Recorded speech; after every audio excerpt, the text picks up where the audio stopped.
நீங்கள் எதை தேடுகிறீர்கள், எதை பற்றி தேடி இருக்கிறீர்கள் அப்படின்றத கூகுள் ஹிஸ்டரியே சொல்லிடுமே, நீங்க யூடியூப் ஹிஸ்டரியே சொல்லிடுமே.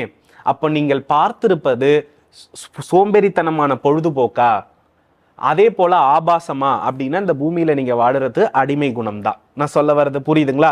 நீங்கள் ஒரு தன்னம்பிக்கை பேச்சை கேட்டிருக்கேன்றது உங்க கூகுள் ஹிஸ்டரி காட்டுதா? அதே போல வந்து பாத்தீங்கன்னா உங்களுடைய மோட்டிவேஷனல் பாடி மூமெண்ட் நல்லா ஃபிட் பண்ற அளவுக்கு உங்களுடைய கூகுள் காட்டுதா? அந்த எந்த விஷயத்தை நீங்க கூகுள்ல பார்த்திருக்கீங்களோ அந்த துறையில நீங்க பெரிய ஆள், அவ்வளவுதான் விஷயம். பொழுதுபோக்கு மட்டும்தான் நான் பார்த்திருக்கேன்னா நீங்க கண்டிப்பா பிரபஞ்சத்துல அடிமை மனநிலை தான், இன்னொருத்தரை கையேந்தி தான் இருக்கணும்.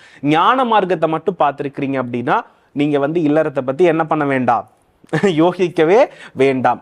அதிகப்படியான தன்னம்பிக்கை பேச்சை கேட்டு அது உங்களுடைய பிண்டம் அப்சர்வ் பண்ணி அதுபடியே நீங்க செயல்படுத்துறீங்க, ஒரு வீட்டை கிளீனா வைக்கிறீங்க, நீட் பண்ணி வைக்கிறீங்கன்னா நீங்கள் எதை பார்த்து அதை உங்கள் பிண்டத்தில் அப்ளை பண்ணிக்கிறீங்களோ அதுதான் லா ஆஃப் அட்ராக்ஷன்.